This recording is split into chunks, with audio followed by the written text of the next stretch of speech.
பிப்ரவரி 2026 கடந்த வாரம் நடைபெற்ற கரண்ட் அஃபேர்ஸ் முக்கியமான நடப்பு நிகழ்வுகளில் ஒரு 3 மட்டும் பார்க்கலாம். அதனோட மல்டிபிள் சாய்ஸ் கொஸ்டின்ஸ் இருக்குது. முதல்ல பார்த்தீங்கன்னா சர்வதேச ஏஐ தாக்க உச்சி மாநாடு அப்படின்னு சொல்றோம். அது வந்து 2026 ஏஐ இம்பாக்ட் சப்மிட். இது வந்து பார்த்தீங்கன்னா புதுடில்லியில் நடந்தது.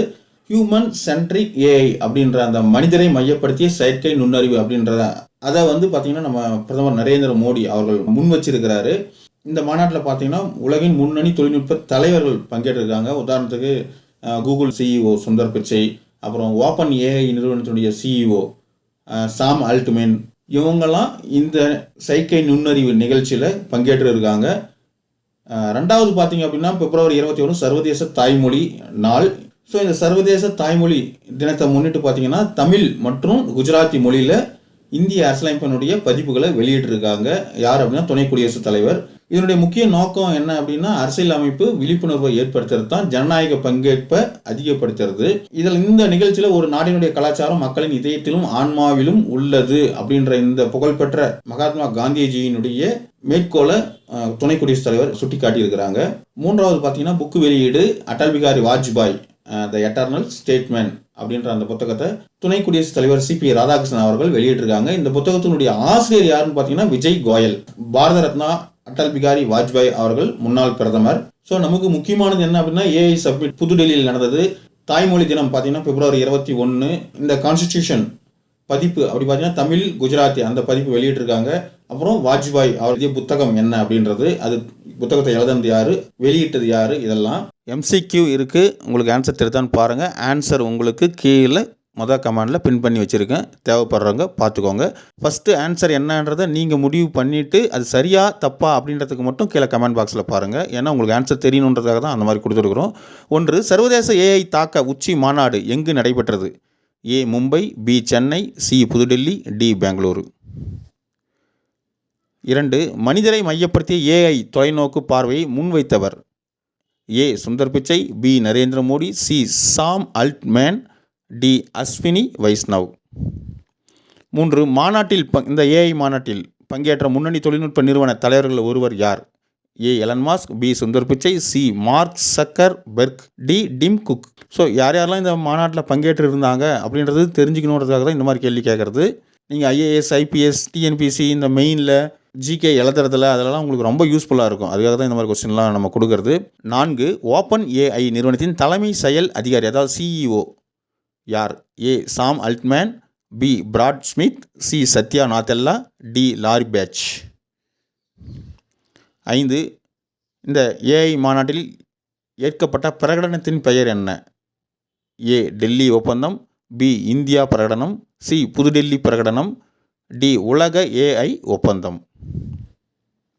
6, புதுடெல்லி பிரகடனம் ஏஐ வளங்கள் குறித்து எதை வலியுறுத்தியது?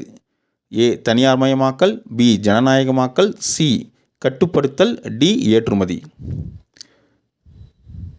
7, கீழ்கண்டவற்றில் எது புதுடெல்லி பிரகடனத்தின் முக்கிய அம்சம் இல்லை? ஏ பாதுகாப்பான மற்றும் நம்பகமான ஏஐ, பி மனித மூலதன மேம்பாடு, சி சமூக அதிகாரமளித்தல், டி ஆயுத ஏஐ மேம்பாடு. 8, சர்வதேச தாய்மொழி நாளை முன்னிட்டு எந்த நூலின் புதுப்பிக்கப்பட்ட தமிழ் மற்றும் குஜராத்தி பதிப்புகள் வெளியிடப்பட்டன?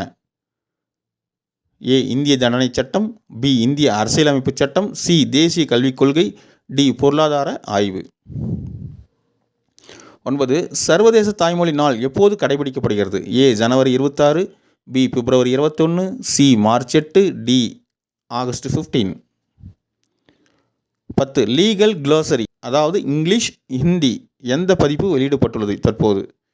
ஏ 5வது பதிப்பு, பி 6வது பதிப்பு, சி 7வது பதிப்பு, டி 8வது பதிப்பு. 11, லீகல் க்ளோசரி முக்கியமாக யாருக்கு பயன் அளிக்கும்? ஏ விவசாயிகள் மட்டும், பி மாணவர்கள் மற்றும் நீதித்துறை அதிகாரிகள், சி தொழிலாளர்கள் மட்டும், டி சுற்றுலா பயணிகள். 12, ஒரு நாட்டின் கலாச்சாரம் மக்களின் இதயத்திலும் ஆன்மாவிலும் உள்ளது என்று கூறியவர்?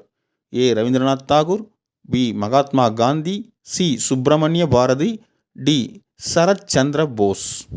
13, Atal Bihari Vajpayee the eternal statesman இந்த புத்தகத்தை வெளியிட்டவர் யார்? A Droupadi Murmu, B Narendra Modi, C CP Radhakrishnan, D Amit Shah. 14, Atal Bihari Vajpayee the eternal statesman புத்தகத்தின் ஆசிரியர் யார்? A Murali Manohar Joshi, B Vijay Goyal, Arif Mohammad Khan, D Aseem Kumar Ghosh. 15 Atal Bihari Vajpayee the eternal statesman அந்த புத்தகத்தினுடைய வெளியீட்டு விழா நடைபெற்ற இடம், அதாவது எந்த இடத்துல புத்தகம் நடைபெற்றது அப்படின்றது நம்ம தெரிஞ்சுக்கிறது நல்லது. ஏன்னா எங்கேயாவது நம்ம பேசும்போது அல்லது ஃபில்னஸ் மெயின்ஸில் எங்கேயாவது நம்ம எழுதுறதுக்கு நமக்கு ரொம்ப யூஸ்ஃபுல்லாக இருக்கும். அல்லது இன்டர்வியூ நம்ம போனோம்னா இந்த மாதிரிலாம் இந்த இடத்துல நடந்தது, இந்த மாதிரி ஒரு இடம் இருக்குது அப்படின்றதெல்லாம் தெரிஞ்சுக்கிறதுக்காக தான் இந்த மாதிரி கொஸ்டின் கேட்குறது. ஏ ராஷ்டிரபதி பவன், பி டாக்டர் அம்பேத்கர் சர்வதேச மையம் நியூ டெல்லி, சி பாராளுமன்றம், டி விஞ்ஞான் பவன். 16 அடல் பிகாரி வாஜ்பாய்க்கு வழங்கப்பட்ட இந்தியாவின் மிக உயரிய விருது எது? ஏ Padma Vibhushan, B Bharat Ratna, C Padma Bhushan, D Padmashri. 17 Vajpayee தலைமையிலான முக்கிய அணு சோதனை எது? ஏ ஸ்மைலிங் புத்தா, பி பொக்ரான் அணு சோதனை, சி ஆப்ரேஷன் சிந்தூர், டி அக்னி சோதனை.